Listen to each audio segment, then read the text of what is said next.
call this meeting to order. This is the regular Planning Commission meeting dated June 18th, 2019 for the Village of Oxford in the Chamber Council. I'm going to call this meeting to order, and as we do with every meeting, we always start by saying our pledge allegiance to the flag of the United States of America. I pledge allegiance to the flag of the United States of America and to the republic for which it stands, one nation, under God, indivisible, with liberty and justice for all. Thank you all very much. All right, I'm going to go through our regular aspects of our agenda. I'll get down to a point where I'll give a little bit of explanation about how we're going to run this evening's meeting. But first, I would like to ask my Madam Secretary to please call the roll. Bema, the absent. Curtis. Here. Cook. Here. Douglas. Here. Talbot. Heller. Here. Pilak. Here. Could I have a motion to accept Rose Bama's excused absence? She notified us early on that she would not be able to be here tonight. So moved. Support. Madam Secretary, I have a motion on the floor to excuse Rose Bama's absence, and a second on that. All those in favor signify Aye. by saying aye. Aye. Any opposed say nay. Good. Rose is excused, and Rose will miss you tonight. Now I would like to entertain a motion to approve the agenda for this evening's meeting, which is before you. I'll make a motion to approve the agenda for the Village of Oxford Planning Commission meeting for June 18th, 2019. Support. All right, Madam Secretary, I have a motion to approve tonight's agenda, and support for that. All those in favor of approving tonight's agenda with no changes signify by saying aye. Aye. Any opposed say nay. Good, thank you very much. That motion carries. Now I would like to entertain a motion to approve the minutes from a previous meeting, which is held the 4th of June, 2019. I'll make a motion to approve the meeting minutes of the Planning Commission meeting for the Village of Oxford, June 4th, 2019 meeting. Support. All right, Madam Secretary, once again, I have a motion to approve the minutes from the previous meeting, which was dated 4th of June, 2019. I have a motion to approve that and a support for that. All those in favor signify by saying aye. Thank you, jump up on me. And any opposed say nay. Good, that motion carries as well. Madam Secretary, aside from the package that we've been delivered, do we have any correspondence to the commission? There's none. All right, thank you very much. We'll skip over that. We are not holding a public hearing tonight, so we can step over item 8. That takes us to now item we're going to skip number 7, which is public hearings. Item 8 is now old business. We have two portions of old business tonight. First one is probably the item that all of you are here to hear about. We're going to consider the Village Ridge condominium site plan review. I'd like to make a few statements about this beforehand, and just to keep this meeting orderly and to keep it moving forward. My guess is y'all are wanting to talk as opposed to just listen. You're certainly welcome to do either. What I'd like to do is, and what I always do is, when I enter old business like this, I eventually turn the meeting over to our planner, Mr. Mario Ortega, and Mario's going to give me the rundown on what his evaluation and his recommendation is for this site plan review. At that point, we'll probably ask the representative from the Village Ridge condominium to come up and make a presentation. Perhaps they may have something they want to present. The floor is open to them to be able to make a presentation. At that point, I would then ask the audience if there's any questions or comments that they would like to pose to any of the members present, whether it be Mario, whether it be the representatives from the condominium, or I'm sure you could even ask us questions. Can they ask us questions? Sure. Why not? I don't mind them asking questions. If you do decide to get up and ask a question, there's two things I'd like to ask. One is you please stand up and stand at the podium and speak into the microphone. When you speak into the microphone, I'd like to give me your name and your address so that we can have that for part of the public record. And please address your comments to me, but you can ask questions of anybody that you are desiring to have information from. You're happy to make a comment. You can be for or against or sideways. It doesn't make any difference to me. This is your opportunity to be able to be heard if that's your desire. That'll come afterwards. And I will open the floor up to that. At that point, the commission will probably take over and ask any questions that we have on our minds in regards to this. I think at the end of that, then we'll take up a consideration of whether or not we want to make a motion for that. Connie, please. Also, I want to remind, thank you, Connie. I want to remind you, if you have not done so already, because this is a public meeting and we're required by law, we have a sign-in sheet. Please give me your name and required information on the sign-in sheet so we can have a log of who attended tonight. And that included the gentlemen who came in late, if you don't mind. I appreciate it. Anything else, Connie? Good, thank you very much, I appreciate it. All right, so then, just as I said, Mario, at this point, I'm going to turn this meeting, like I do, over to you and have you make me a presentation in regards to this issue, if you be so kind. Thank you. Yes, thank you very much, Mr. Chair. Good evening, everyone. We're here tonight to consider application for an addition to the Village Ridge condominium development. This is my third review letter that I'll be summarizing tonight. This application was before you in March, and at that time, a number of issues were brought up. Since that time, the applicant has provided additional information that was reviewed as well, so a second letter is done. It's in your packet. And then the applicant provided a subsequent revision to those. So what you have from you tonight is a revision to my second review letter. But first, I'll just go over the proposed, the existing conditions, proposed development. The Village Ridge condo is basically, right now, currently made up of 5 different tax parcel IDs. On 2 of these parcels, there are 4 buildings. Each building has 3 attached residential units. So there are currently 12 residential units within the development.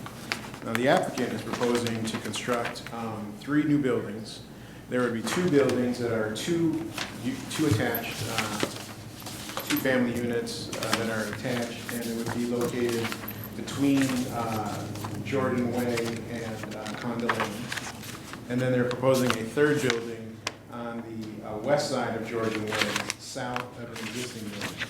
This 3rd building would have 3 units in it. So how many total new units? So they would have a total of 7 additional units. Thank you, Mario. And as of now, the floor plans included in your application are all for 2-bedroom units. For all 7 units would be comprised of 2 bedrooms. One of the issues we brought up in our initial review was project history. There were some questions with regards to how we got to this point, and through diligent effort by the village, they went back and looked at all the various applicable documents. And because this goes back to the original development back in 1998. After looking at the documents, I basically summarized for you a couple of the most relevant for our review tonight. Number one being that the original applicant for this development did end up in legal action against the village. There was eventually a consent judgment between the entities, and that was done in May of 2001.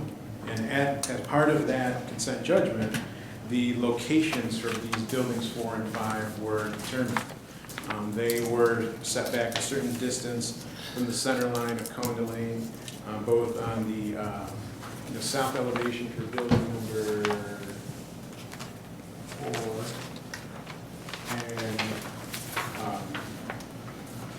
and also for building number 5, it's based off of Conda Lane center line. So that addressed some of our issues, because initially some of the problem was going to be the setback requirements for those buildings. One other thing that we found out, and I was curious to determine, is that why this association was comprised of 5 different unique tax parcels. And that is because in August of 2015, the applicant and the current property owner did apply for and split the original single parcel for Village Ridge into 5 separate parcels. 2 parcels that would comprise each of the existing buildings, 1 parcel for the common open space located between the existing buildings, and then the other 2 parcels for the location of buildings 4 and 5 and building 6. Mario, out of curiosity, what was the impact of that split?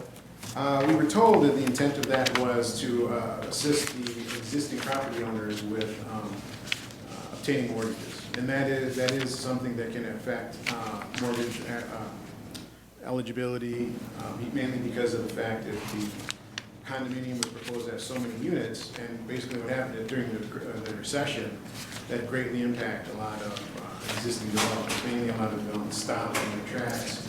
Some of them barely had, there are some developments further south, and they only had 2 or 3 houses built of a massive development.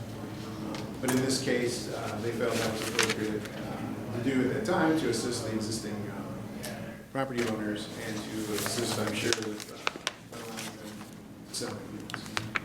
For our purposes tonight, and the issue that we'll get to in a second here is that because of the parcel splits, these are new parcel lines. So our setback requirements for these new buildings still have to be met based on the current configuration. So I'll get to that in a moment.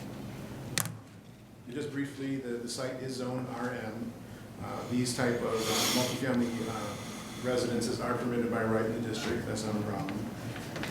One other thing that we brought up that was discovered as part of this was with regard to condo lanes. There was a document in December of 2015 where it's a village resolution where the village held a quitclaim deed for Condo Lane and accepted Condo Lane as part of the local street system. Now, the issue there is the fact that the site survey for Condo Lane, to my reading of it, indicates the entire width of Condo Lane from one curb to the other. The quitclaim deed indicated that it was from the West Burdick Condo Association, so the condo association that exists on the east side of Condo Lane. The issue we're facing right now is the fact that Condo Lane, based on the Exhibit B submitted and exists at the state for the Village Ridge condominium, Condo Lane is split evenly, apparently, between Village Ridge condos and West Burdick condos. Now, I'm unfortunately, I wasn't sure if we had the right answer about whether Condo Lane has been treated in its entirety as a public street, if it's being mowed and if it's being plowed and maintained by the village in the entire width. If that's the case, you know, then in the end, that would probably be the best case scenario, because you can't be inconceivable try and have us split up a road and try one entity maintaining the other and maintain it. So as part of the approval process, we're asking that the applicant clear up this issue and discuss with the Village Ridge Association if they intend to maintain that ownership of their portion of Condo Lane, or if possibly they have record of the fact that they also did indeed dedicate their portion of Condo Lane to the village, and perhaps it was just never recorded in the condominium documents. We note that the parcel descriptions, at least available through the Oakland County website, indicate that the Condo Lane Road is still part of the Village Ridge condominium. So that just needs to be cleared up, because mainly it's just the legal issue just needs to be resolved. It would be help at this point in time, it would be best to resolve that situation. So jumping back to my other review comments when it related to zoning, as I mentioned about the dimensional requirements for these buildings, by finding this documentation, the locations for buildings 4 and 5 are actually in compliance. They're not in compliance with our existing setbacks. However, they are in compliance with the consent judgment. So we must abide by the consent judgment. So as proposed, the location of building 4 and 5 is compliant. Now, building 3, I misspoke. It's building 3 that is indicated on the west side of Jordan Way. We do have a 25-foot front, a 10-foot side, and a 30-foot rear setback. As presently located, they're providing a 19-foot front setback, a 6.5-foot side yard from the northern side setback, side lot line, and a 2.5-foot setback from the rear lot line. That's because when the parcels were split back in 2015, these new lines were created. Now, the most easiest way to deal with the situation would be have all the parcels be recombined into one legal property, tax ID, So that way, the parcel lines would no longer exist, and then the proposed location of the building would be compliant. We would recommend that, as be part of any kind of conditional approval, that the parcel, that these parcels be combined prior to the approval, prior to granting approval and prior to granting the building permit. So that would essentially be the reversal of the 2015 action that split these? Correct. Okay. Other issues we looked at, we did, in these subsequent round of revisions after your initial look, they have provided us with elevations for the proposed buildings. We took a look at the elevations. They're generally in compliance. However, we note that the proposed elevations don't actually label the building height when scaling it based on the information available. It appears that the buildings are going to be 26.5 feet tall. The building's maximum building height in the district is 25 feet. So the buildings either need to be revised to become into compliance, or additional information has to be provided to indicate that it's in compliance, or become into compliance with our maximum height requirements. Last time we had some issues with off-street parking, there are two existing parking areas on the north and the west side of County Lane. Subsequently, the existing information was provided with the dimensions, and they do, based on the size of the development, they are required to have 4 guest spaces. They actually are providing 5, so they need that requirement in the one. With regard to landscaping, we noted last time that there are a significant number of trees that provide a decent buffer on the property that the new building will be located, buildings 4 and 5, and we weren't sure to what extent those would need to be removed in order to construct the buildings. Since that time, they provided additional information, and a majority of the existing trees are actually going to be remaining on that west side of the county. And so given the amount of large open space that already exists on the site between the buildings that are currently there, and given the fact that the majority of the existing trees would be saved, we would suggest that the proposed landscaping that they're providing is adequate, and there's no need for additional landscaping. With regards to the architecture of the building, the elevation provided detailed information about the exteriors. Here's the materials that are included in the manufactured stone. We use accent elements. However, we note that the majority of the facades does appear that it's going to be vinyl siding. And there's no material colors that are provided in the additional information. The architectural design and style itself is actually relatively attractive. It's very Midwest style. It has nice peaks and articulation, so the architectural style itself is good. In the manufactured stone, will provide some nice accents. So we would recommend that the applicant provide information regarding the colors that will be proposed to ensure that this design and architecture is compliant with village standards and compatible with existing units. Mario, would that be a standard inclusion in a site plan like this?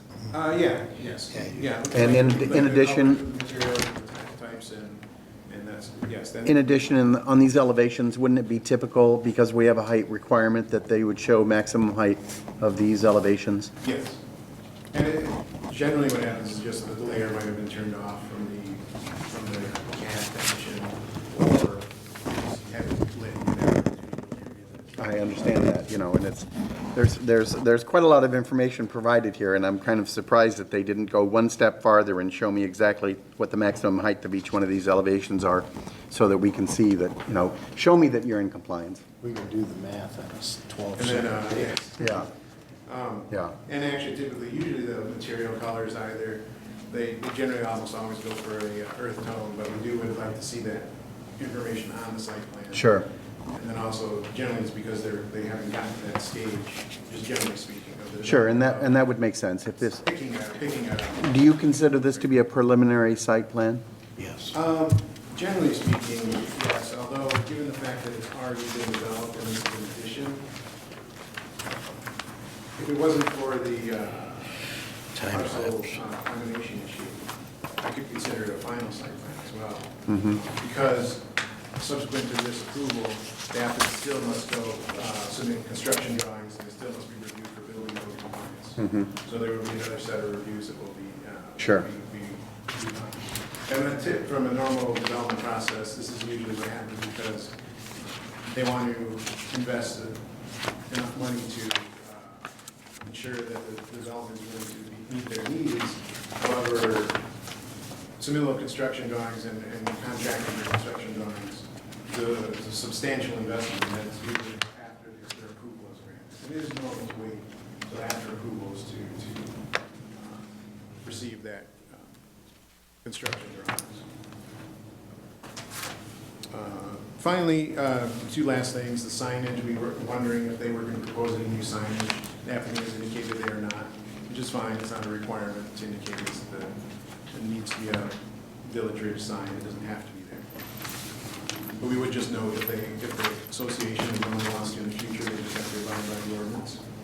And then finally, with exterior lighting, we were curious if there was going to be any proposed. The applicant said there would not be any proposed, however, that there would be any additional lighting would be attached to the buildings. I'm not sure if that means like in terms of final preference from the new owners or that sort of thing. So if there's any idea of additional site lighting at this time, we would require them to submit that information. If there's not, we just note that any proposed lighting on the site should be of a type and style that will be shielded and directed downward, especially given the fact that it's within a residential community. You want to make sure that any light source and lighting is, while providing security or providing accent for the structures, it has to make sure it doesn't negatively impact any use of it. So with that, we would recommend actually that the site plan be approved contingent upon the combination of the parcels, contingent upon a revised Exhibit B that removes Condo Lane from the Village Ridge condominium boundary if the association wishes the west half of the road to be owned and maintained by the Village of Oxford. And then revised elevations, actually, that would have the building heights labeled in compliance with our 25-foot requirement maximum, the location of detail of any proposed lighting, if any, and then information regarding the color material. So with that, I will take any questions. That's very, very thorough, Mario. I appreciate that very much. Commissioners, immediately, do you have any questions that you want to post, Mario? I'll find out that next. Go ahead. Mario, I have a question about the landscape specifications, or lack thereof. So on the large drawing, I see 4 X's. I presume those 4 X's are the 4 trees that are being proposed to be removed. The remaining trees indicate the species and the diameter of the trunk. And can you clarify why you don't feel the need to have any, recommend that a landscape plan for the open space be provided by the applicant?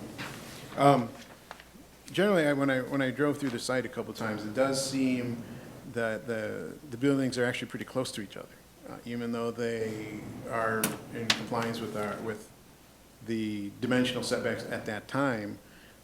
The amount of space that's available for landscaping seems somewhat minimal. And then when it comes to the actual condominium units, it's a little odd because this is an actual condominium. Currently in Michigan, I mean, for a long time in Michigan, there's also the ability to have a site condo. A site condominium, basically, from any normal person looking at it, would think it's a platted subdivision. However, it is actually a condominium association, and the benefit is that the unit owners actually have some space available to utilize for yards. They actually have yards, rather than every open space be considered limited common element. I mean, general common elements that technically every person in the association could go around and enjoy any part of that landscape because the condominium owners only own to the interior of the walls. Site condos afford people the ability to have some type of open space, some type of yard, what is called limited common elements. And generally what happens over time is that condo associations start to treat their yards as such. They tend to allow for, even though in these legal documents, the unit owners don't have yards, the practice of the association is to be a little bit more lenient, put out different landscaping and everything. So with that in mind, the landscape standards that actually even that the village has, if we were to apply them, would require some additional landscaping. However, the space that's involved, I think would be, would minimize even further what available lawn and green space there is for the applicant. The applicant is proposing to relocate the removed trees into the open space? Actually, they're not, but that would be a very good compromise. Actually, I'm sorry, that's a very good point.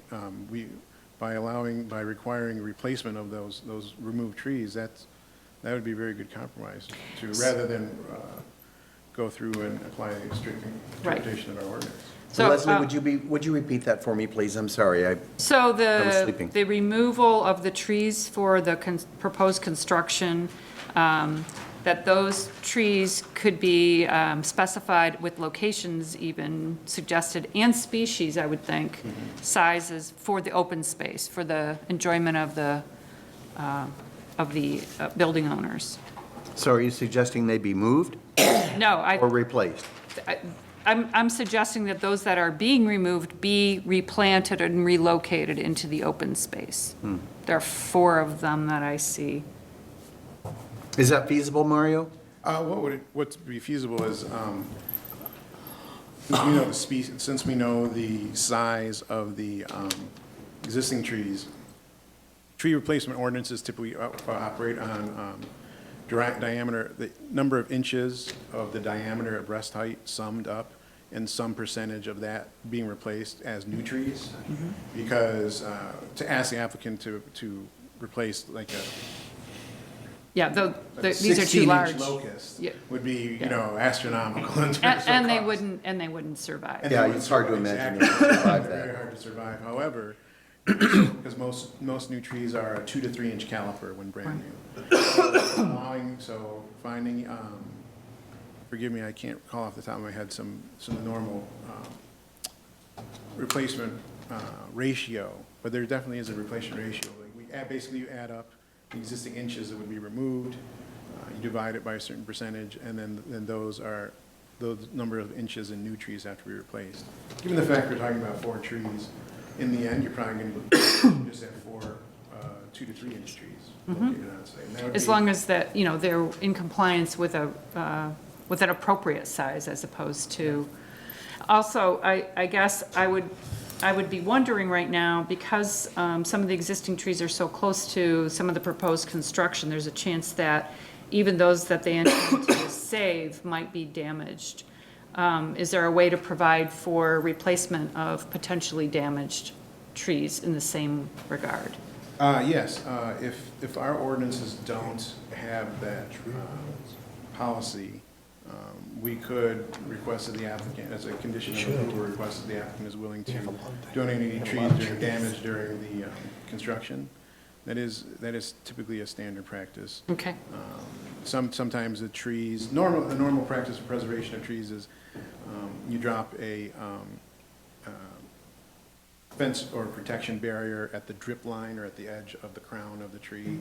And so that way, because even if equipment and doesn't get up right adjacent to the tree, when they roll over the root zone, that tends to destroy, that tends to damage the tree. Right. So yeah, I think it could be something that could be feasible if the applicant was willing to consider it. Thank you. Because the alternative would be to simply apply all our landscape standards. My fellow commissioners, any other questions for Mario? I do have one. This is in regard with Building 3. Did you guys, when you were looking at this, did you take in any consideration of how, if that building were to be there, how the runoff of the water would affect and drain into that water detention pond? Because from my understanding, it's always really wet in there. And it's always has a drainage problem, and that there's always kind of been some sort of issue. How did you take into that consideration, or have we looked into that, or? Well, as part of the review process, after the planning commission approval, in addition, the construction drawings will be reviewed by the village engineer. And the village engineer is more of an expert, well, is an expert. Sure. And would definitely be able to determine any kind of changes based on their proposed grading plan. I will say that because you're increasing the hard surface, you're definitely going to have more runoff. Sure. It's definitely going to be that way. One thing that we found typically is that when it comes to developments that have detention ponds, over time, they just need to have additional maintenance done. So the engineer would be able, would visit the site, determine if the amount of standing water was sufficient, because this is a detention pond, so it's supposed to be momentarily detained while it is, while it goes through its outlet at a regulated rate.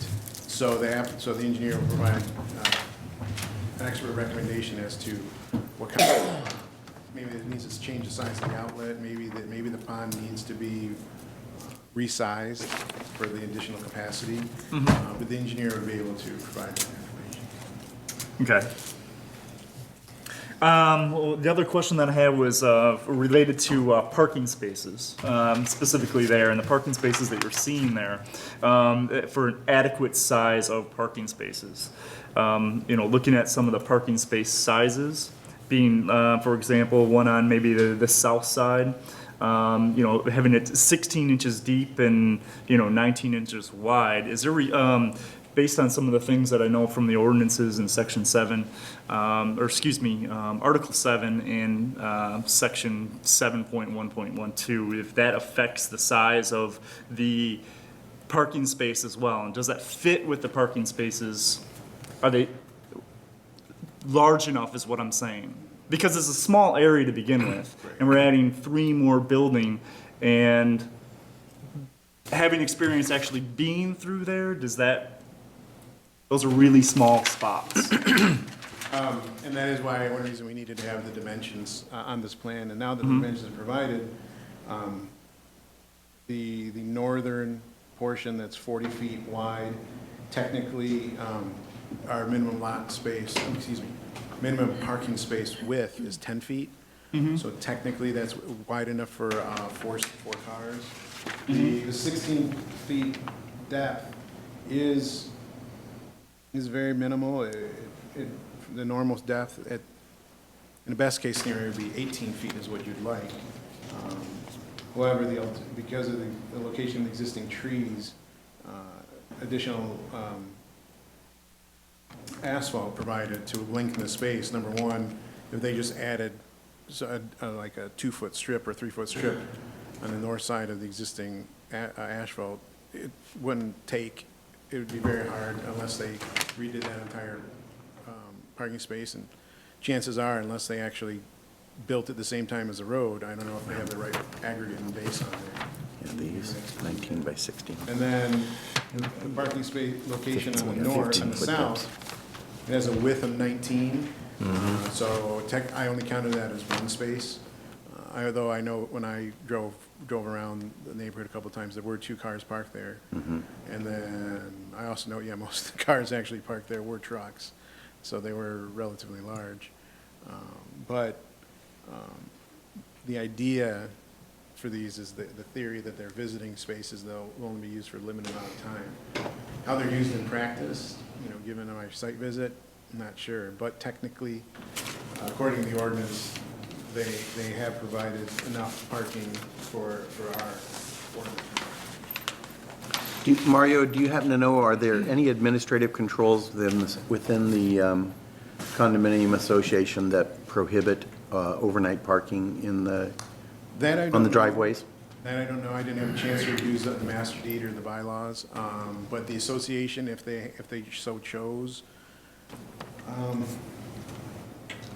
it's a good question, because in theory, we do require parking spaces, well, we require visitor parking spaces, we don't require. Sure, and I would understand that, and that would be on a temporary basis, but for someone whose garage is full of everything they don't use, Oh. and they park $90,000 worth of vehicles in the driveway, I see that all the time. Yeah, as do I, and unfortunately, right now, our ordinance doesn't reflect current standards of practices of residents. Sure. And so then, that's why we count the 2 spaces within the garage. But you're right, I mean, from a normal, modern practice of people, garages fill up quickly, and then. Yes, they do. the, Spaces, cars get out in the driveway, and I could see them migrating out to here. Sure. But it would be up to the association if they wanted to regulate that any further than the village. From the village's standpoint, as long as it's a provision of 4 visitor parking spaces for temporary parking, not any kind of permanent allocation, then they would meet the ordinance requirements. Commissioners, any other questions for Mario? The only other thing that I had specifically related to this was also Leslie's concern about the landscaping. You know, from some of the information that I know and that I know from the backstory, which by no means was I here for a lot of that stuff, is that there was supposed to also be landscaping behind building number 2.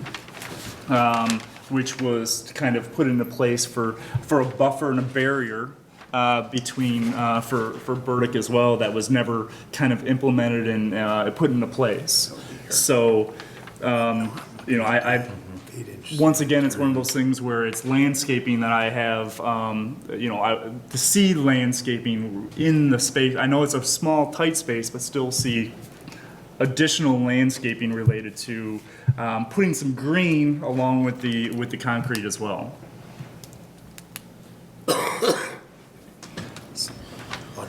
Is that a question, Justin? I don't know if that was a question or a comment, but it was maybe my 2 cents, I guess, so maybe a comment. Question, sort of. So do you have any particular request in the, I mean, I'm just trying to decipher what it is exactly that you said, because I want to make sure if there's something that you want incorporated into this, that you have an opportunity. It's more of a landscaping plan for something that maybe should have been in place back in phase whatever, or when they originally put in the first 2 buildings, that it wasn't finalized from a landscaping aspect, that gets incorporated to be finished. I will note that, you know, while my summation was allowing the applicant to merely count the preserved trees, you know, in the end, it's your decision, and if you'd like the full, all landscape ordinance being applied to the development and making sure the entire development is up to our current standards, that's definitely within your purview. Thanks, Mario. One question. Jack, Are they please. calling out the roads to be village roads or private condominium roads besides Condo Lane? Ashley and Jordan. Right now, they're saying they still remain as private roads. While Condo Lane is a Split. village road. Right, yeah.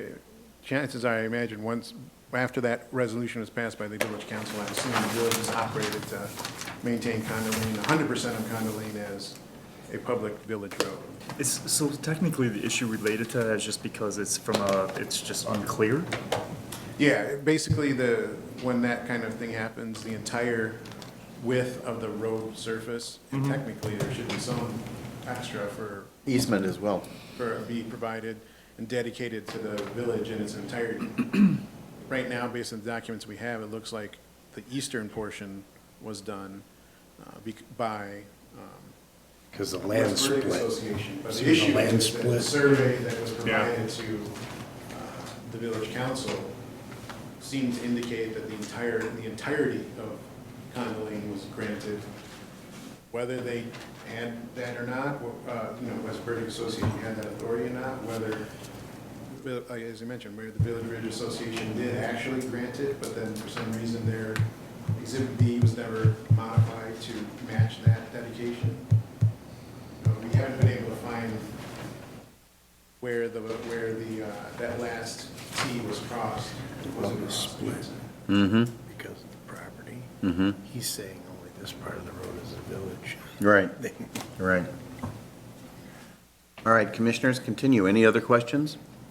Ms. Kelsey? None. All right, thank you very much. I Go ahead, Jack, please. I just want to go over this Condo Lane issue. You're going to have, this whole thing is ripe for a PUD versus this condominium, because you've got private streets and half-village streets. That's going to have to, you're going to have to clear that up, whoever's running the show. Is the applicant here? Oh, I'll call you next. okay, I was just going to say, that Condo Lane issue is big because you've got snow plowing now. They're probably pushing the snow into the vacant properties, but where's the snow going to go? And who's going to get in the fist fight when the village comes down and plows half, and then the condominium association plows the other half? Who's going to push the snow where? So you have one public and two private roads in there, Jordan and Ashley Way.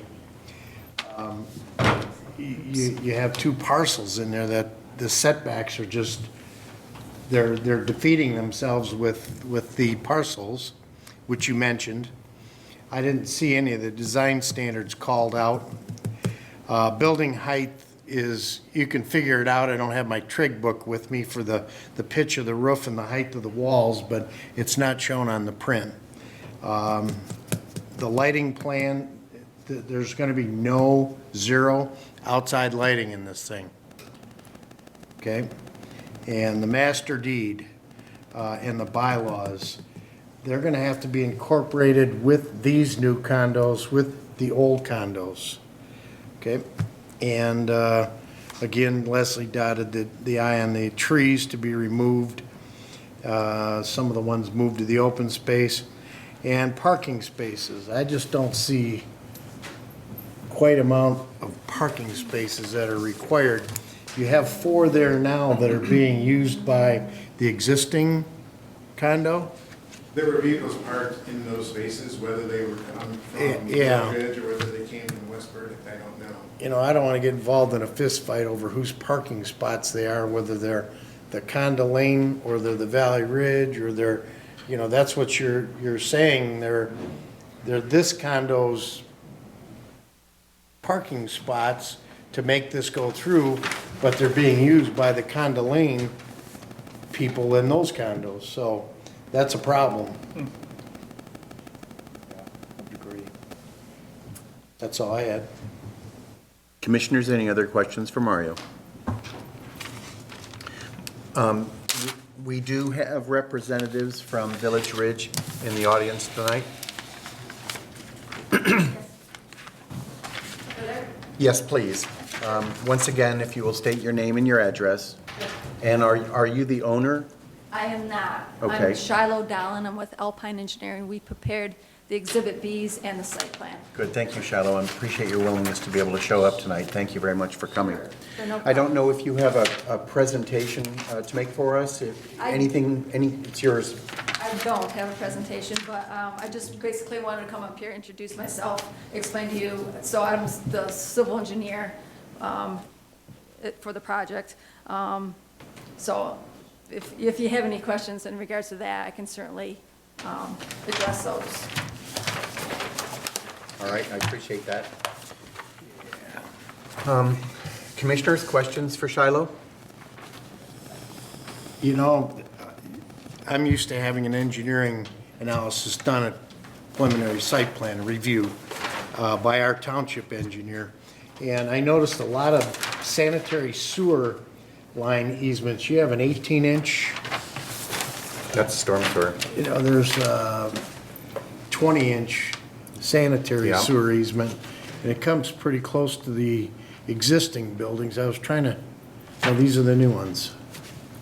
That's existing, I think. Okay. Yeah. Where was that lead at? It wasn't a lead.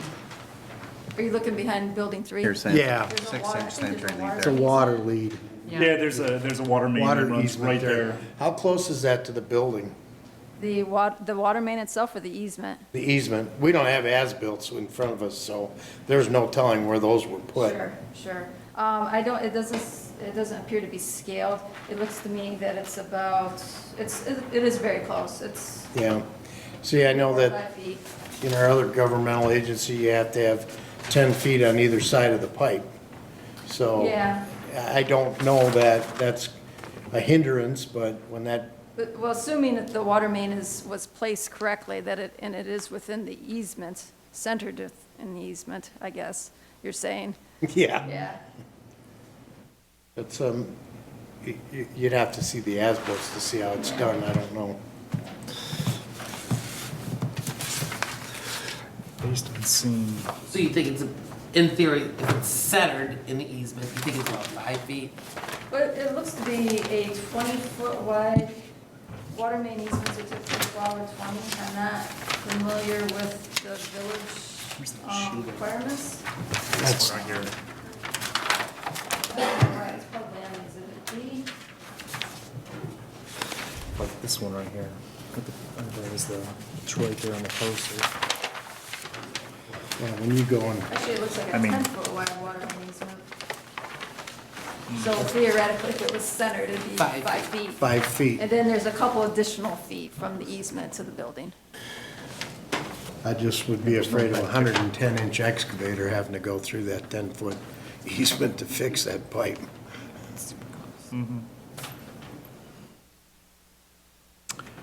Boy.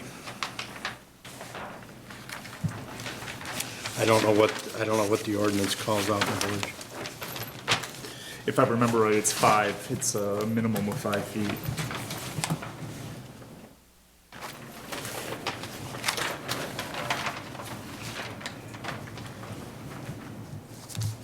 Okay, that's all I have. Pass that down to Jack, see if he wants to look it up. Anything else you have, Shiloh? Thank you. I do not. All right, will you hang out for a bit, do you mind? Until we finish this issue, there may be other questions that we have for you, and thank you very much. All right, any other representatives from the condominium that would like to speak? All right, that said, Were you asking for residents? no, not yet. I'm going to do that next. I'm going to, thank you very much, but I'm going to do that next. All right, so as I said, I'm assuming that most of the people here are maybe local residents. They're maybe part of the Village Ridge Condo Association, or maybe they're part of West Burdick Condominium, or maybe they live across the street, or they just have an interest. I'm more than happy to hear your comments. The one thing I will ask you to do, like I said, is please step up to the podium, give me your name and your address, address your comments to me. You're welcome to ask anybody in the room a question if you'd like, and we'll just keep it civil, and I'll give you 3 to 5 minutes, depending on how much time you need. So anybody would like to speak, raise your hand, and you're happy to have at it.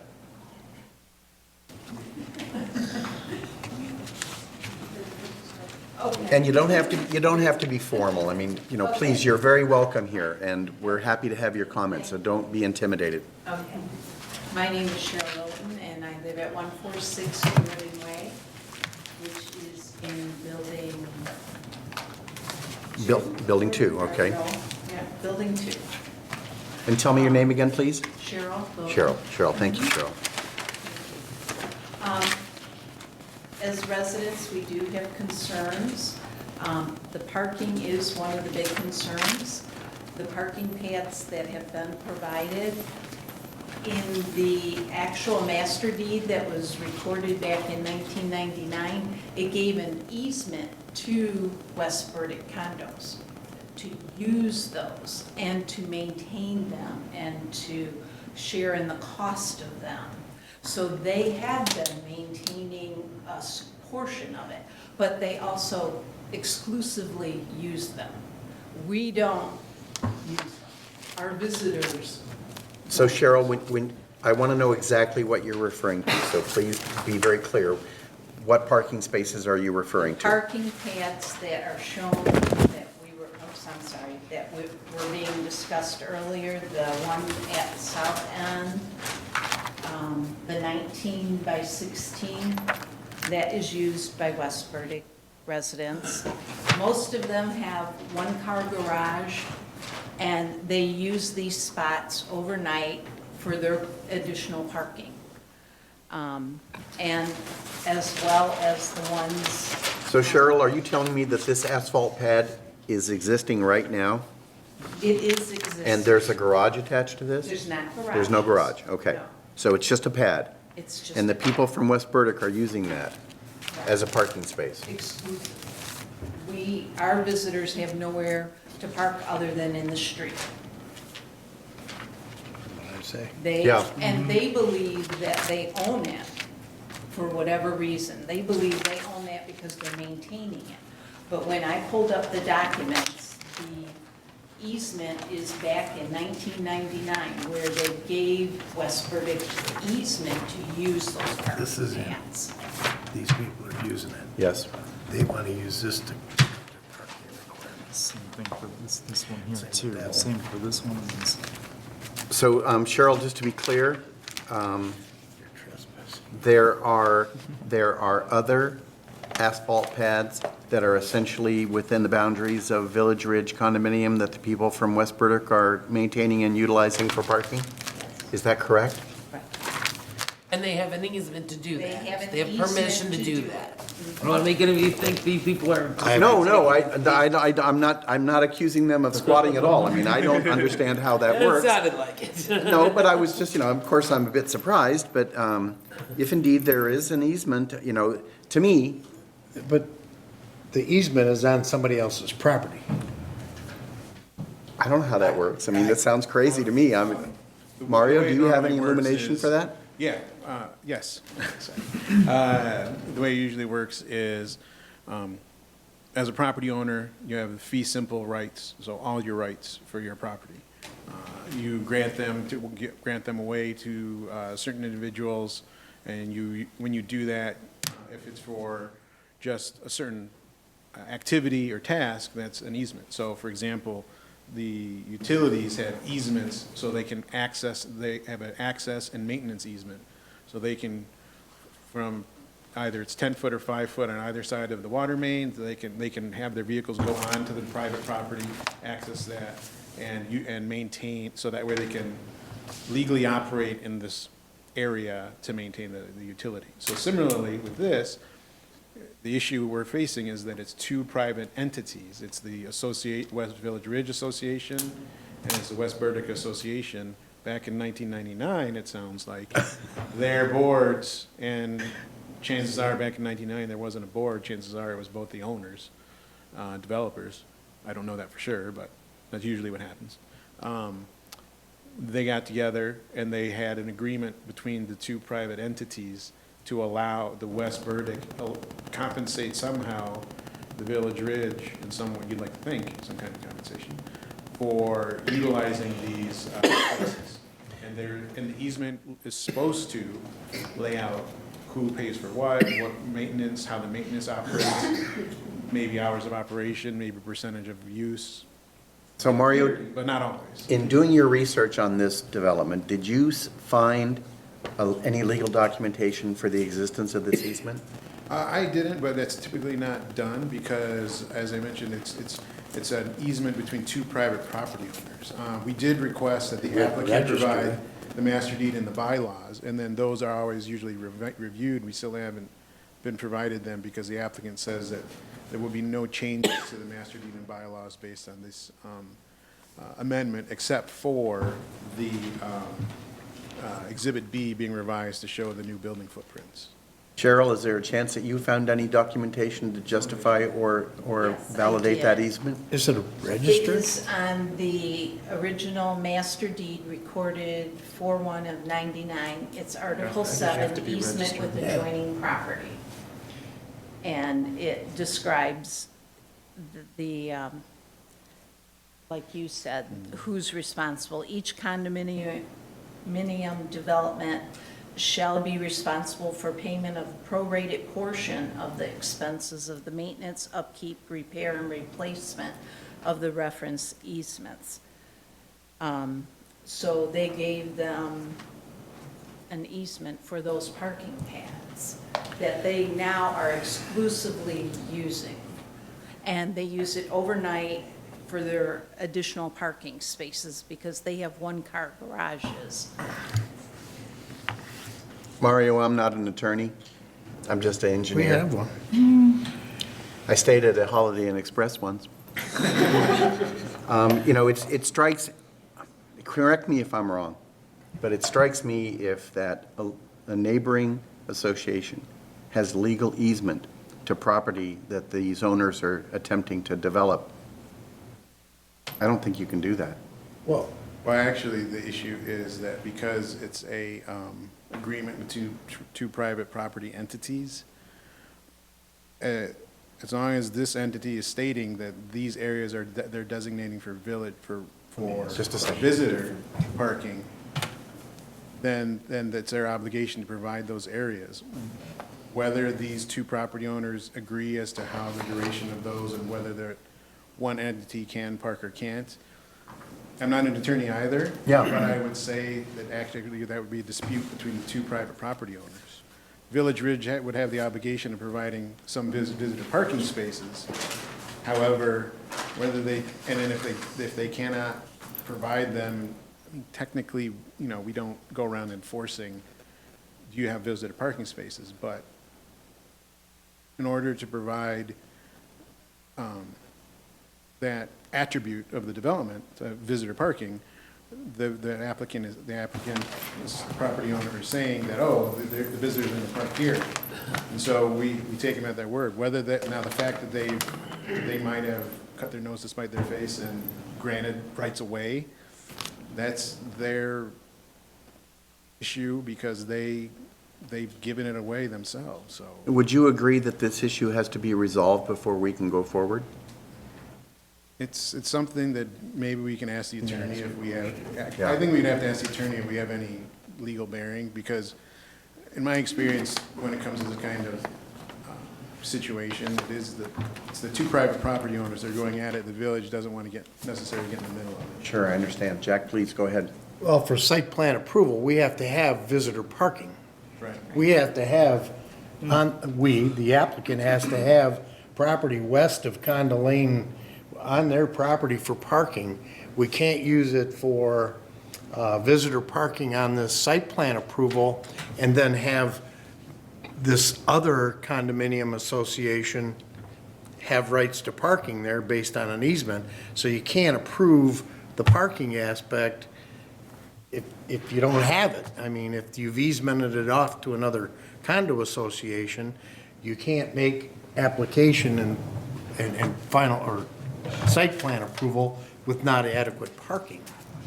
So I'm not an attorney, I'm just trying to get into the approval of the site plan, and I can't do it based on parking. I don't see how you'd want to make sure that, Right. So it looks to me like there's 3 of these lots. It's a pad. It's not a lot, it's a pad. And there's 3 of these on Conda Lane, from what I see. And it occurs to me that Verdict Street Condominiums has a legal easement to these properties to be able to maintain and park on there. Yeah, so what you're Am I saying incorrect is in that, Mario? count it twice. You can't. You can't. I mean, technically. Yeah, I don't yeah. know if Kelly. What Cheryl said, you can't count it twice. I mean, and it seems to me that you can't develop property that you've eased away to somebody else. Mr. Chairman, I have a question. Please, and, Kelsey. Cheryl, you maybe answer this, or Mario. I'm curious as to the type of easement, or, you know, what the easement language looks like. So when you say it's exclusively used by the West Burdick condominiums, I assume that means that, like in practical, practical everyday use, they use it. But does the easement provide that Burdick has exclusive use over these pads? I have a copy of the master deed language that has that on there, if you want to look at it. Yeah. Whoever's best. Could I? Please, Kelsey, if you will, because I realize we're dancing on very, I'm just curious. on very challenging situation here, and, I certainly don't want to get any of us in legal trouble, but it strikes me, Mario, that this is something that needs to be resolved. Well, Or we could just require additional parking That's spaces. right. To accommodate, and it, yeah, you're tumbling it backwards into a one condo association, and then you still need parking because that counts for the other. And not to get further into the issue, but, I mean, to negate that idea, but technically, the parking pads, 2 of them, are located right on top of the 8-inch water main. Right. Not Well, just that's the okay. easement, the main. Right. The actual, I mean, in theory, if the line goes in that location, it's on the pipe. That's not a building, though. No, it's not a building. I mean, technically, it's easier to just go through the. Yes, yeah. Close that. Yeah.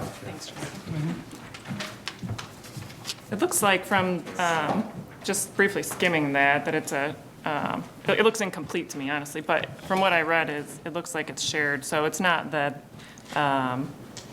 Village Ridge can't use those, but that they have a joint use, and so that's kind of why it talks about the pro rata cost sharing and maintenance and such, and so I guess we have to decide whether, based on the fact that they are shared, in reality, do we want to have the site plan, add additional parking for visitors, so.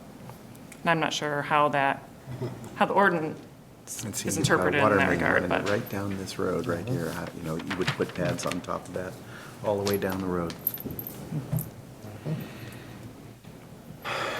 Well, there's your answer. Mario, do you want a copy of Cheryl's document? I mean, do you have access to that, or do you need one, or do you want? If you had a copy, that'd be the easiest way to do it. Okay. Terry, do we have a way to make a copy? Is there? Go make a copy. If you don't mind, I'd really appreciate that. Mario might like to have it. Because I just like to have this part of the record, if you will. Cheryl will have it. Justin, go ahead if you have a question. I don't have one. Okay, good. Nope. Cheryl, do you have anything else you want to add? You've already Along dropped. with the parking being such an issue, when we looked at this plan, we saw that in Building 4, the one driveway is proposed to be 15 feet 3 inches.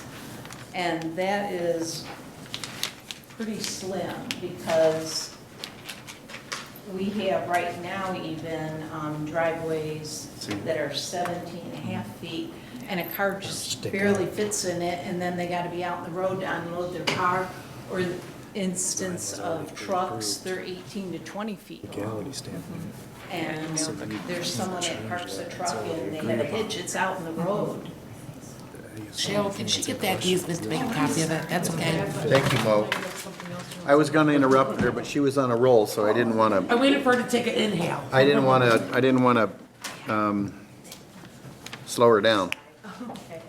Yeah, so that was a concern, that it's only 15 feet, a Ford Escape even is 16 feet, It's really, and then since parking is such an issue and you're gonna provide someone a driveway that they really can't even park much in, that becomes an even bigger issue. And there are locations where additional parking could be added. Not many, but there are locations, so. Yeah, so that was a concern.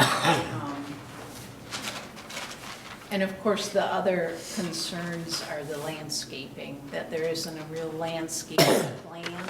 And we've always been told, oh, they're gonna put something here, they're gonna put something there, when this phase. And it just hasn't happened. And as far as the sign, there is a structure that was put out there to be able to put a sign on. And it's all overgrown with weeds and stuff. It's right next to the gravel driveway that goes between and nothing's ever been done with it. And it seems as though it would have been on the original plan that was where the sign was gonna go. And why should the association have to take care of it now?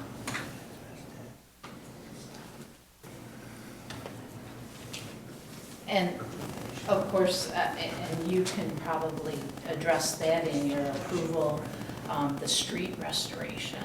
When we're gonna have all these construction vehicles coming through, tearing up a 10-year-old street, The association doesn't want to be left with a $30,000-$40,000 fix. Question. Did they put the Go ahead, finished Jack. course down on Conda Lane when they wrapped that project up?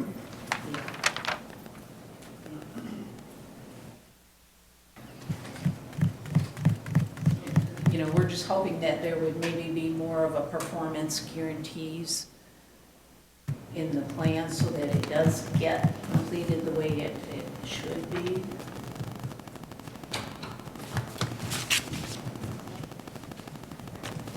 And I don't know if some of the other neighbors want to talk about some other issues.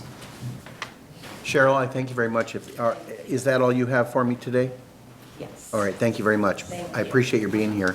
Thank you. The floor is still open to any of the members of the audience who would care to speak.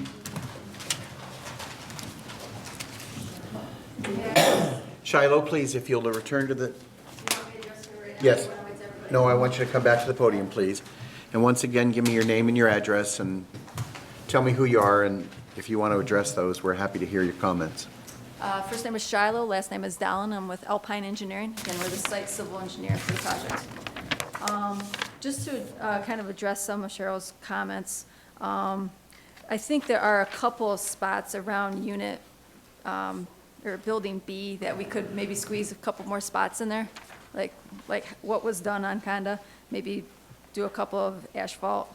I'm building pads. what? Building 3? Around building 5, I'm sorry. Oh, Did I say sorry, 3? okay, thank you. Between 4 and 5? Between 4 and 5, I think there's a good, nice length there where we could get, quite a few spots in there. Are you talking about along Jordan Way? I am, yes. Okay, right in here. Yep. Right in here. And then even if we needed a couple more, there might be a spot on the east side of building 5, we could squeeze in a couple, 1 or 2 over there as well. And then also, in regards to the north half of building 4, the short driveway, the 15.3 feet, I believe that building could be slid a little bit to the east to get a little bit longer driveway. I don't see that as an issue, to slide that building over a little bit. Move it there. Based on They stepped it that way. Exhibit They B should've that stepped it originally this was way. 17 feet,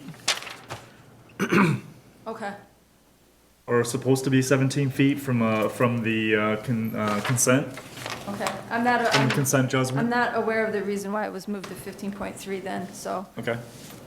I mean, you have the, That's an easy fix, Shiloh. Could be. You know, that seems to me to be an easy fix. Parallel parking could also be added along the east side of Conda Lane where it kind of runs at a funny angle. But there's no units in your condominium area that would be easily to get to there. It'd be used by the West Burdick Right. people. Which would make these open for them. Maybe not. Exactly. It's all used. I've been back there a couple times and it's always all used. Shiloh, anything else? Just lastly, in regards to the landscaping, I don't believe that would be an issue with, as stated earlier, doing a tree replacement for the 4 that are taken down, to replace them in kind or at a reduced percentage or whatever the town or the village feels would be appropriate. All right, thank you very much. I appreciate your comments. Anyone else from the audience would like to speak, please, ma'am? Again, if you'll give me your name and your address. My name is Pat Petit, and I live at 150 Jordan Way, which I believe must be Building 2. Probably so. And I'm really new to all this, so please excuse me if I don't make myself clear. I have 2 issues. When I purchased the condo a year ago, I have the sump pump in my basement for Building 2, for all 3 units. When I purchased it, there was PVC pipe on top of the yard going all the way out toward the drain. I remember that. Yeah. I did not want to live with that. So my son and I, we dug a 50-foot trench and buried piping. And and so it's working much better, but there's still an awful lot of water that lies there when it rains. When you walk between building 1 and 2, it's just all water. Its sump pump runs continuously, so with putting in additional buildings, I don't know if that's going to make things worse. From what you're saying, it sounds like it very well could. And I have a lot of stuff in my basement, and it would not be good if that sump pump backed up because it couldn't handle what was, And then the other issue is when you talked about relocating some trees, that is one thing with building 2, which is the last one that was built. And from what I understand, the basements were dug and then stood empty for a very long time. There was never any buffer that was put in between building 2 and Burdick.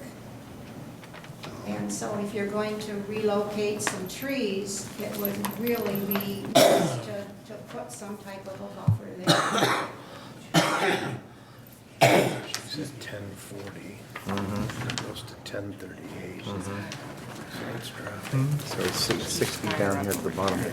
So I would hope when they're putting in, drainage in the new buildings, that they don't, again, put PVC pipe on top of the yard to handle a great deal of water in that area. It's always wet back here. All right, I appreciate that. Thank you very much. It's always. Can you answer a question for me? lower here. Sure. Is this from you? Are you here? I just want to make sure I know where everybody is. I don't have my glasses Are you in the on. middle unit? No, I'm on the end. Okay, I'm you're on the end. towards Burdick. Yes. So you're in unit Close C. to Burdick or away from Burdick? Close to Burdick, she said. Right. Okay, So she's in unit C. Okay. I just want to know where everybody is, so I know what I'm talking about. I was glad to see that, just speaking for myself as a neighbor, I was glad to see that PVC pipe disappear. Trust me, That's digging my that office. trench, I'm sure it was a lot of work.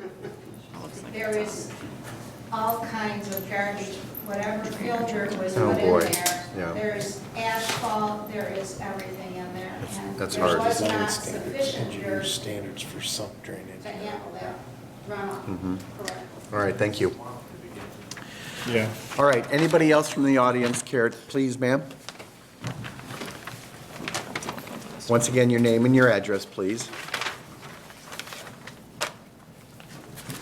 My name is Judy Weber, and I live at 148 Jordan Way. I just wanted to address the issue of the lighting in the area. It is extremely dark going down Jordan Way and that curve.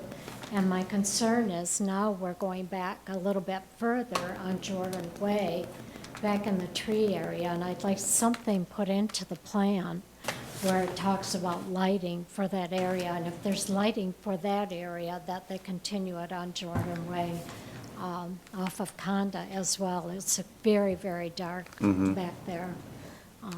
It's just something I'd like considered. Thank you. Thank you very much, I appreciate those comments. All right, anyone else from the community? Yes, please, ma'am. Julie Halleck from 240 Ashley Way. I'm one of the original owners, and on our side, we have garage lights that are on all night long. They're on a sensor. And we were told when they built them that the builder either had to put in street lights or put in the lights on the buildings. And I know some people are annoyed by the lights on all night, but I don't know, I kind of like the idea that there's lights there, and I've lived with it for almost 20 years now.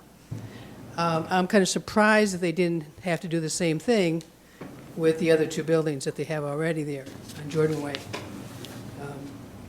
I'm not sure if they have any kind of lights or nothing at all. So that might be a consideration, I don't know. The other thing is, in talking with people from the builders, they had told me, one of the ladies, that the trees that are going to be removed were going to be repositioned. And I suggested putting them up by Burdick Street to block off by the 150 on Jordan Way, to help that, because there's one section that's totally open there. And it sounded like they pretty much agreed that that would be something that they'd consider doing. Again, it would obviously depend on the trees and stuff as to whether they can or not, but I'm hoping that that's a possibility there too. Right now, the plan, as we're looking at it, does not represent that, as No. far as I can see. No, it was just something that she told me verbally. Sure. And I'm hoping that they follow through with something like that. Because Yeah, obviously, a sewer in the there. site plan and the final engineering documents will be the final arbiter of that. A verbal, Right. unfortunately, it doesn't mean anything from a legal Sure. standpoint, but certainly, I know that from the previous builder. exactly, and so those kind of things are, one of the reasons why we do this, so that you all have an opportunity to come in and be able to tell us your concerns, and, we can take all that under advisement And when we hopefully consider we have- approval. Hopefully we have, guarantees that whatever that gets damaged by the trucks and whatever is going to be repaired by the builders instead of, we've had to fork out some of the money for repairs on things that the builder didn't do properly. So hopefully we have some kind of agreement there that they take care of everything for a understand. while at least. Good, thank you very much. Anything else? I have one question. Cheryl, please, you have to stand at the podium, because mostly Cheryl, because one, this is a legal meeting, and I have to be able to make sure to get it on recording, so that having your microphone there is important. At 146 Jordan Way. Speaking about the landscaping, I understand if they're going to move some trees, but just looking at this plan, those ones that are going in the center area, now the units on building 2, they're going to be looking at the side of a building, a wall of vinyl siding. Is there something in the ordinance that would require some type of landscaping so we don't just look at a wall of vinyl siding? And kind of the same way for the people that live on Honda, they're going to be looking, it just would be nice if there was some I hear what you're saying, landscaping. Cheryl. I would imagine the challenge there is that it's like any homeowner who has a neighbor next door who's a bit too close, and there are, I don't think that there are really any requirements that a screen be put up between the houses to provide privacy, and it's, I'm not the final arbiter on this either, but, it's just, that's kind of a challenge that everybody runs into, unfortunately. I'm just thinking of not so much that, it just would look more cohesive. Sure. In the whole plan, and not look like a building just got dropped in. It would look like it belonged there. Now, do you happen to know in the bylaws of your association, are you allowed to do additional landscaping outside on essentially your property, or is everything considered common property? I believe everything's considered common, isn't it? So, On the gist, but again, we've been pretty lax on that. okay, just curious. I appreciate that. Thank you. All right. Ladies and gentlemen, anybody else in the audience care to make a comment this evening in regards to this issue? All right, my fellow commissioners, I would entertain a motion if anybody wanted or felt compelled to take action on this submission tonight. Well, I don't know if you can get a motion in there. You have a lot of things outstanding to go over. One is Conda Lane, is it public or is it private? You're gonna be having a public road touch a private road, and who's gonna do the maintenance and where you're gonna put the snow? Is it the developer's wishes to combine the parcels so that the setbacks can be alleviated? I don't know. That's for them to answer. I have made a note of the design standards about too much vinyl. I don't know what all the design standards are. I started to try to look through them, and It's, Clear it's, as mud. yes. Again, the building height, the master deed and bylaws, if this is gonna be part of the other piece of property, and this is going to be the same condo association, that you're gonna need to get that out and include that and update those. We talked about the trees. The parking spaces is another thing. The engineers said they could probably fit those in to meet our requirement, Mario. I don't know what the engineering standard is for easements for water main. That one building is, it looks like it's 5 feet from the water main. I don't know if that's too close or not. And that's all I have. So Leslie, please. I'm Just a sorry second. that I have one more question, if I may, from Mario. Please do. Mario, could you summarize briefly the difference between the landscaping requirements currently by ordinance in the village and what you were recommending with regard to this site plan? Well, when it comes to our landscape standards, usually it goes first over the type of materials and the quantity and the sizes, but then when it comes to multifamily residential,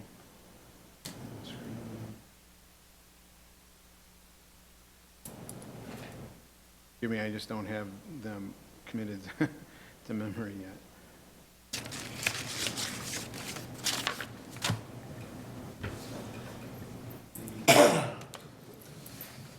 A lot of our landscaping standards are in regards to screening of parking.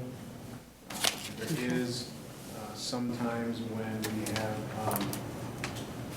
screening when it's required, so actually when it comes to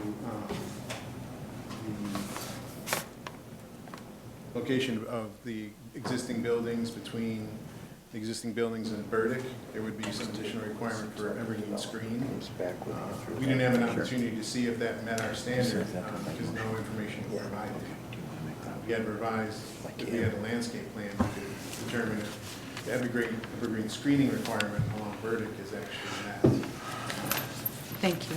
I think That that's, would be the main one, mainly because, unfortunately, we don't have any, it doesn't look like we have any standards for even like street trees inside a residential subdivision. Usually, in some communities, you're required to provide generally like a street tree for every unit, that sort of thing. I would like to suggest to the commission that we request that the applicant provide a complete landscaping plan so that we can adequately review and incorporate some of the concerns of the public. Because what we have is limited just to the large existing trees, and it's not specified on the plan where those would be located, how they would be located relevant to some of the other infrastructure and utilities. I think we need more information about that, and that, to me, is the only way to get it with a formal plan.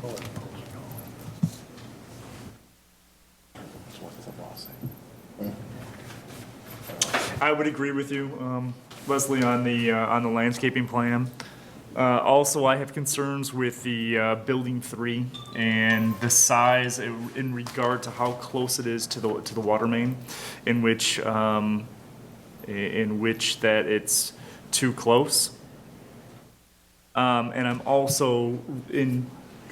The only thing I wanted to comment on, we do have a letter from the DPW director saying that he does not have concerns regarding the site plan.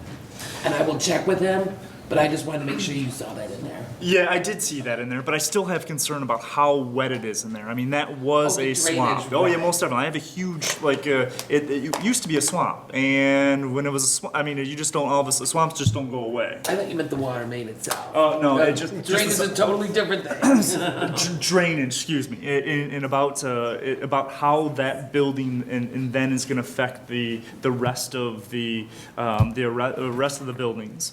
Also, I have a major concern with the how much parking space there is, the lack of parking space. So that's one of my those are my 3, let's say, specific concerns. Terry, do you know if Row Engineering has seen this at all? No, they have not, to my knowledge.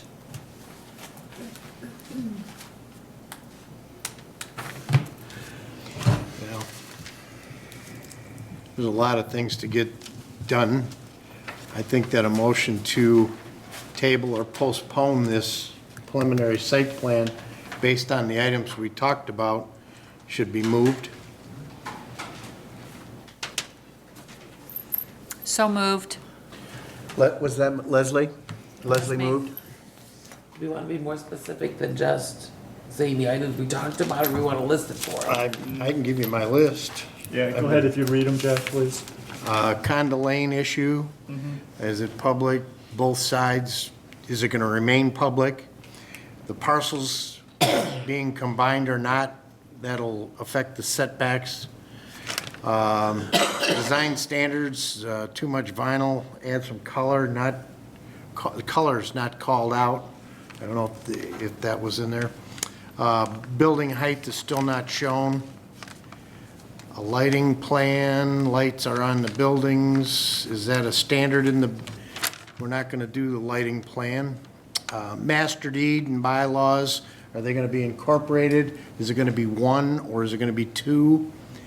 The issue with the trees being removed is all relevant with the landscaping plan. The parking spaces, and we elected to call on Don Brantley for the water main too close to the building. I don't know if that's a problem or not. Drainage, and that's the one issues we talked about. Am I missing anything? Can we get this to Row Engineering for review? Yeah. Is When Rowe that's- your engineer? Huh? Is Rowe your engineer? Would that be the logical next step, Mo, is to get an engineering review? For the drainage, Or- I'd like to hear what Row has to say. I Okay. can look at the topography and see where it's at, but if they don't hold a grade there, it's, Is that premature? They're very familiar with the site. They were the engineers back in 1999, and they know the site. I don't think it's premature.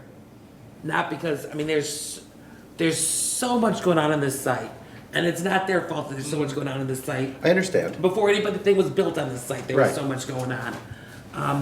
And the inside, the open space, you know, nothing can ever be built on this open space. There's no bottom.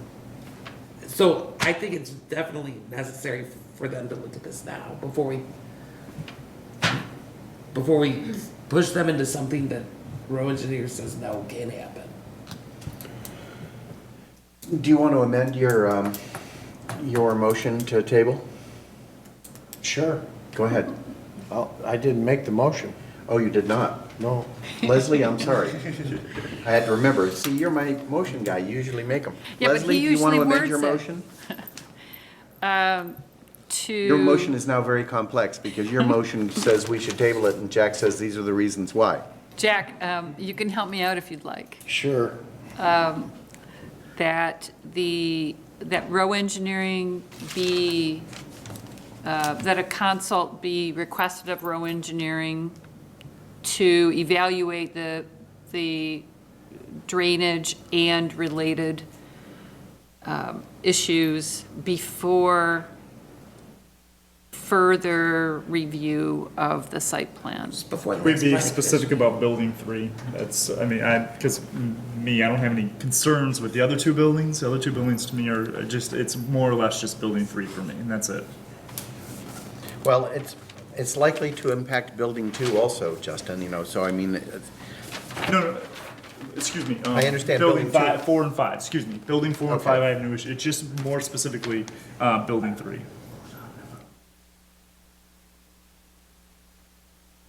Leslie? I'm sorry, I got a little lost I know, there. that happens. Yeah. I've spent some time that, you know, I guess to satisfy Justin, I would ask that, you know, certainly they're going to look at this as an entire package. They're not going to just look at one little piece of this, you know. So my expectation is they will cover the whole thing. And they will recognize where the potential problems are here, I would imagine, especially like Mo says, because they're very familiar with this property, they'll recognize all the issues here. Okay, I'm okay with that then. All right, so Leslie, I have a motion to table this and essentially forward the package to Rowe for an evaluation. Do we want to incorporate in that motion all the concerns that we have identified that Jack mentioned? Are you And se- familiar with our concerns? You've got them all, right? I do. Okay. So your motion is good. All right. Do I have a second? I'll support it. All right.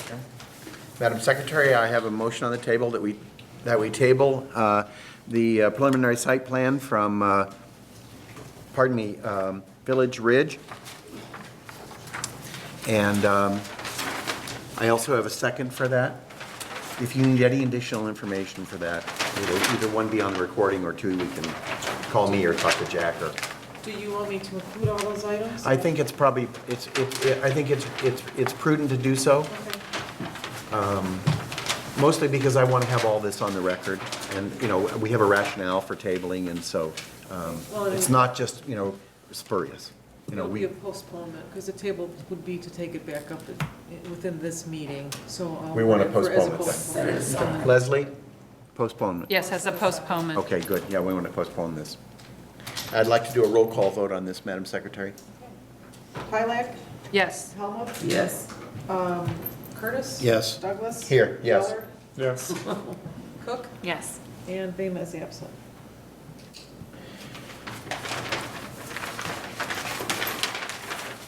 All right, so that finishes that episode for us this evening. I thank you all for your comments, and I appreciate that very much. So without further ado, then, we'll move on to item B, which is discussing the recreational marijuana discussion. For those members of the audience that do not care to stay for this, please feel free to get up and go home if you want. I know I'm ready to go home too myself, but you guys are welcome to go if you want. And ladies, I'd like to thank you all very much for taking the time to come in and share your thoughts with us. What building was that? Building 3? Where the water main was touching it. Thank you, Chief. Yes. Thanks, buddy. Hey. Thank you very much. I sure.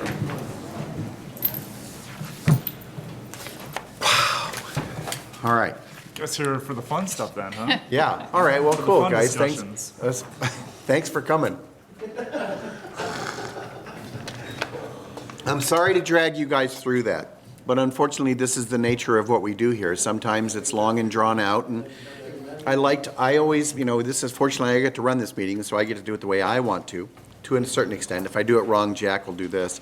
But I like to give everybody an opportunity to have their voices heard, and I think that's important. This is supposed to be a democracy, and people have a voice in that. And so, you know, I can't guarantee what the outcome will be, but I like to make sure that people have an outcome and opportunity to be able to speak. So now, moving on to recreational marijuana. And as chair, once again, I get to take control and talk about this for a second. I'd like to address my comments, first and foremost, to my fellow commissioners, and in particular, my friend Justin and my friend Leslie. I want to thank you both for grabbing that bull by the horns and doing the right thing last time. And I want to apologize to both of you for thinking this is all about me, because unfortunately, that's the way I took this. I'm not going to be available, so we're just not going to have a meeting.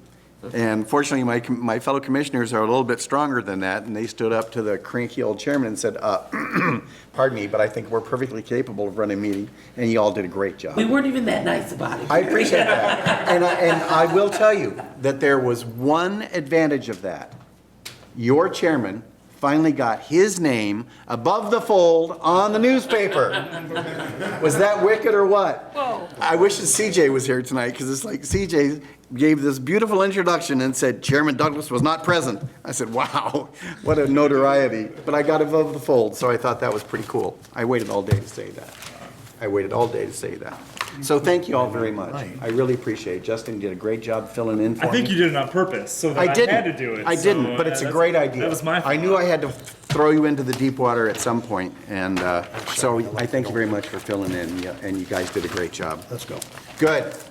So, do we have any discussion for this evening? It's already It's already late. I'm exhausted. It's already 8:30. Do we have discussion we want to go through tonight? Because it looks to me like we have the framework of a drafted ordinance to prohibit the, any recreational marijuana facilities in the town for at least 1 year and give us time to be able to create a correct ordinance.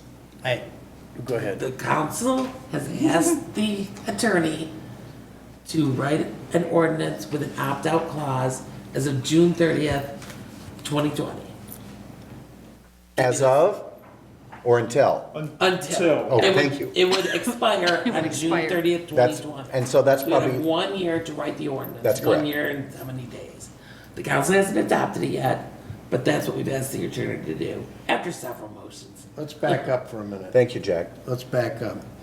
The planning commission was charged with writing the ordinances for the 7 different Use cases, marijuana uses, sale, transport, All of that. testing, all that. Within the time of December 6th, that's when the state legislature is going to have the blessings given to do licensing. If you don't have an opt-out clause, you have a moratorium. So the village council directed us through a moratorium to write the ordinances. We don't have enough time. Correct. Enough meeting dates, according to the state laws, to get an ordinance in place for the ones that the village wants to enact. So rather than have no ordinance, you have to proclaim no ordinance, or otherwise, you're in trouble. So this board, going through with Mario and, yes, Terry, the timeline, we couldn't meet that. So it was offered up to go back for an opt-out while we continue to work on those ordinances. So everybody agree that's what we did? Correct. Yes. Yeah. So we're not opting out to opt out. We're gonna continue to work on the ordinances. We just wanna make sure the village is protected before, they're talking about moving it up into September even. There's no way you could meet that with an ordinance.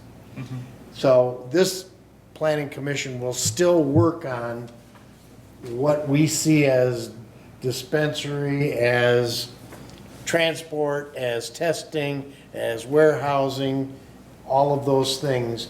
Hopefully, we can keep going and get some bite of this elephant to get it going. Okay? All right, good, Jack. I thank you very much for that. And if I can, Please, add Leslie. a footnote, and to that end, Mario is going to be preparing materials for us to review. And I'm guessing you don't have any for tonight's meeting. No, I don't have any for tonight. You can write the ordinance already, Mario? I thought about it, but, no, but, just to keep in mind, remember, and I'm gonna try not to sound like a broken record, but sometimes eventually planners do sound that way. Because the issue, will be, the zoning ordinance we will write is gonna address the zoning ordinance issues. There are a lot of other things that other communities have tried to deal with in terms of marijuana use in general, whether it be medical or adult use. In this case, since we're going to be amending the zoning ordinance, it will deal with the 7 items that we talked about with the zoning ordinance. There are definitely other standards that concern the community in general. A lot of them now have been taken over, addressed by the state statute, and so those kind of things, for example, the background of whomever would be running these operations. That's the first phase in the medical marijuana application, is an extensive background check and all other types of requirements for that. So we don't necessarily have to deal with that. So in the end, we'll just be dealing with our zoning issues. And so I think hopefully with our thoughts focused in that direction, we can get through this in a decent amount of time and All right. after full contemplation. And I'm going to try it this time, we'll try an ordinance by having something for you to react to. So I do intend at our next meeting to provide a draft, even if it is just the framework. And then, so when you see that draft, don't take it as, my preference, just take it as like the different alternatives you can do for the various zoning topics. And then that gives you the opportunity to, do you like it this way, do you like it that way, which way would you like it? You know, and I think it's really important to us as planning commission members also is to be well informed about what some of these things mean, so we're not going around in circles and talking about a lot of things that we should already know, meaning definitions of what a grow facility A, B, and C, what the difference of those things are. I think we have to be well educated as a group so that we can be as efficient as we possibly can. And one thing too, I'll point out is that, while the MML representative indicated the draft rules are probably out there somewhere in the ether, maybe we have a friend that could provide them to us or that sort of thing, but they're still draft rules. They're still being created. And definitely, I think the one thing you can take from medical marijuana experience is that the rules are going to change.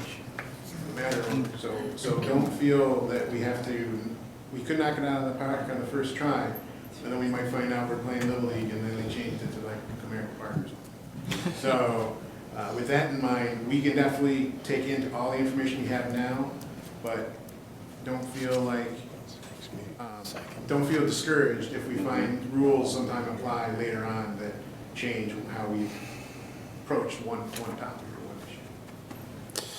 Is it possible that we, for our next meeting that we have, that we have to discuss this and have to start talking about that we can make, let's say, decisions on very specific topics, that we can leave the meetings with that one, at least one or two very specific things that we can walk away and be done with, such as, for example, let's say hours of operation. That we can walk out of here and saying, all right, we figured out our hours of operation. We figured out, hey, this is what we want in our community and this is what we don't want in our community, regardless of what it is. And then we can walk away from that with having that one bite of that elephant kind of done, so that we're not going around in circles again. That's what I'm afraid of. Go ahead. I think as far as hours of operation, with the 7 different topics, they're gonna have different hours of operation. The trucking company is gonna operate the same hours of operation that a retail facility might. I was just giving more of an Right, I know. example of. I like to focus, me personally, I think the first place to start is the definitions that you brought up. Get the 7 different definitions out there. Then start picking through, what, are we gonna allow all 7? Are we gonna allow 6 of the 7, none of the 7? What are we gonna allow? And then go to where are we gonna allow it? And then start going into the details of what time. That would be my thought process. I would agree with you on that. It's very likely that where is going to become a very big issue for us. Oh, absolutely. That's gonna be. What That's and really where, I tough, think, yeah. are the two biggest things. Certainly what and where are going to be two of the biggest topics of discussion, because to me, that's the essence of this. The rest of it, to a certain extent, is just, the details. But those are certainly the big things. So, Ms. Kelsey? thank you. When we're preparing the ordinance draft, my thought is that we assume we're gonna allow everything, because it's really council's decision as to what's going to be allowed or not. So if we pick and choose which one of the 7, and then we present it to council and they say, where's the other one? We wanted to consider that. So my thought was that we just plan for everything, and that way council has the best ability to look at what we have and just, it's easier for them just to knock off what they don't want than to keep going back to us for things that we missed. So it was my I would thought. agree with that. That I don't seems like a disagree. sensible approach. But I think if this planning commission said, we absolutely don't want this, and gave a valid reason why, I would assume council's gonna look at this and that information and say, yeah, you guys actually thought this through, we're gonna go with 7th is that. other. Is other. There's 7. Yeah, and the 7th is other. Don't know what that other is. By the next meeting, there could be 12. Stay tuned for more information. But from my understanding, there's also there's a video webinar coming up on the 27th, if I remember right, and they're supposed to give a better guideline of what's kind of a little bit better idea of what's happening. Something the public wants to talk. Yeah, I'm gonna, okay. Commissioners, any other questions or comments you want to make in general or to Mario? Well, I guess I'd like to see, and Mario, tell me, just some kind of format. We have the 7 topics that are currently on the books and then a breakdown so we can start keeping notes on the 7 and go through them. Some kind of worksheet for us, I guess is what I'm asking for, if you could do that. Almost like an action plan, this has to happen first, second, third.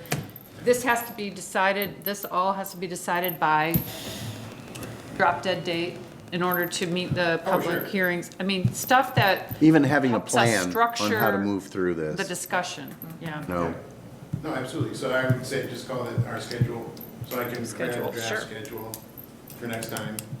And then in terms of how we'll approach it, it's just a coincidence that while there are 7 different types of facilities, right now I have 7 different topic areas to discuss, and those being, and I think it is easy, best to go them one at a time. Well, approach each one individually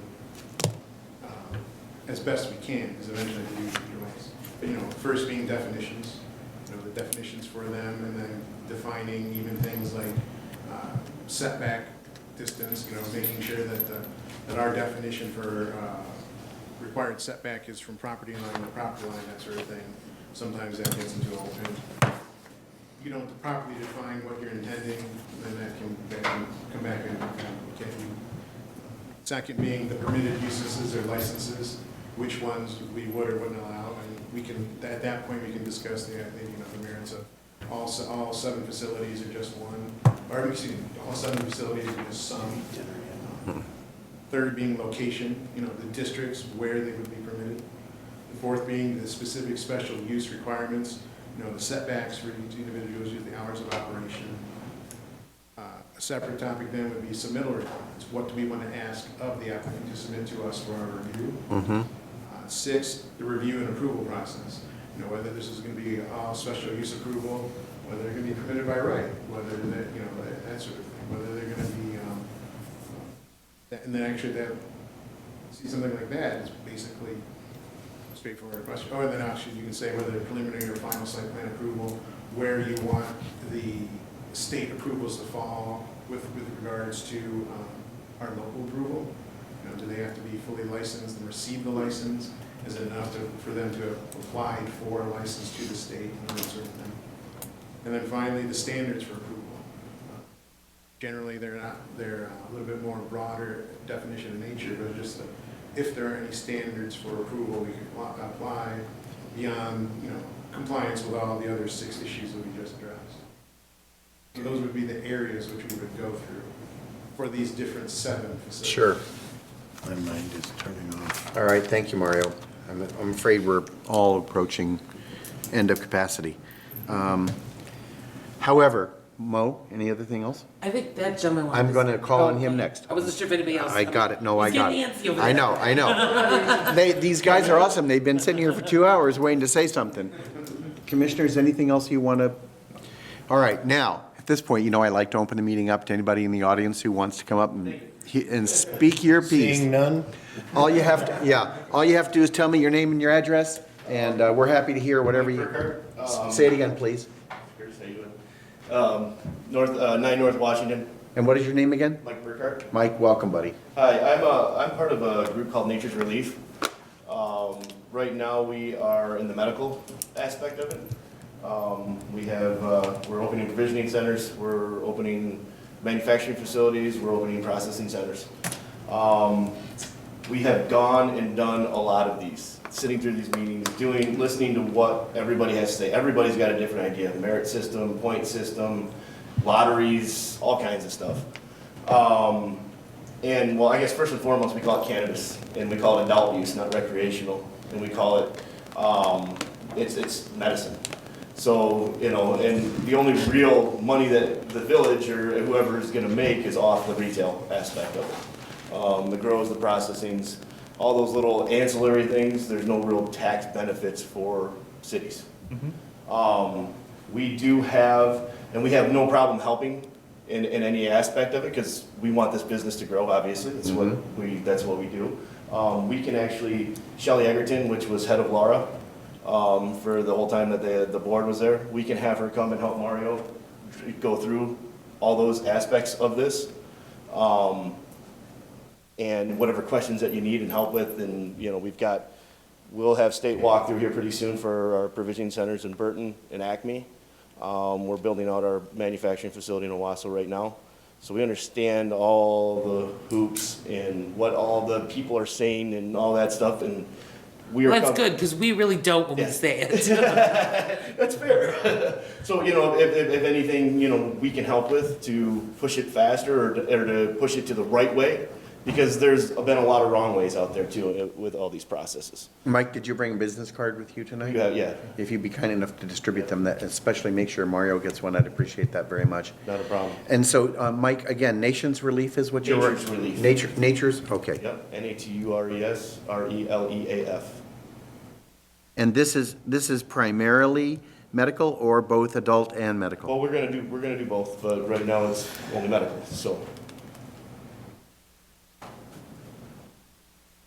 And where are you out of, Mike? I live in Oxford. Our company's in Burton. Okay. I wish you the very best of success. And thank you very much for your willingness to offer help, because I'm, you know, we're anxious to do this and do it right. And any help we could get would be welcome, I would think. We went through Grand Rapids, we're going through Lansing right now. Yeah. Waiting for Pontiac to get off their tails. And, you know, it's just been a lot of experience, a lot of ground pounding. Fantastic. I wish you the best of luck. Thank you, I appreciate it. And thank you very much for Appreciate taking the it. Thank time. you so You much. bet. Thank you very much for taking the time to come speak with us. And sit to the meeting. Yeah, thank you. Local government. Yeah. All right, so anything else on adult use marijuana? All right, there's no business for this evening. We'll skip through 9. I think we've heard about as much public comment as we can take on one evening. Consultant and administrative comments. Mario, do you have anything else for us? No. All right. Ms. Terry, do you have anything for us? Nope. All right. And now commissioner comments. Jack, anything you want to say about Oxford Township? Yeah, 3 things. Sewer tap fees are going up from $3,500 to $5,000 per REU, effective January 1st, 2020. You can pre-purchase a sewer tap and use it as long as you buy it before 2020. Joint meeting for the Village Planning Commission and the Township Planning Commission will probably need to be set up here in the near future. Our property on Glassby Street, which we share with the village, and we have a common boundary with a parcel. It's not split in half, but it's split. We did a PUD about 10, 12 years ago, Mo? Yeah. Yeah, so that property is, has a letter of intent, and the same type project is going to be resurrected, the PUD. They looked at the PUD that was approved, and they're putting their letter of intent in with it. So we're gonna have a joint meeting so that we all get our say on this development. Okay. And third, the Beaumont Hospital. We won't know anything for sure until July 1st or possibly 2 weeks after. Beaumont is coming, whether it's an ambulatory outpatient surgery facility. If there's no litigation from all the other hospitals around, they would build a 100-plus bed hospital. If there's litigation involved with other hospitals, they're gonna build their ambulatory care and out center next year. So they are coming, but we won't know if the certificate of need has been approved until July 1st or 2 weeks later, so. Where's the location again? Just north of the village limits. On the east side? By, what is it, Market Street? South of Market, north of Harriet. Like across from McDonald's. No. Not that far. Well, Tractor it's kind Supply. of with the general. Yeah, across from Tractor Supply. Tractor Supply. That's a better location. That's all I have. All right, Rose is not here for a ZBA update, and Chief got tired and went home. So I would entertain a motion, there being no further business, I would entertain a motion to adjourn at approximately 9 AM. Do I have a second on that? I'll second that. Madam Secretary, I have a motion to adjourn.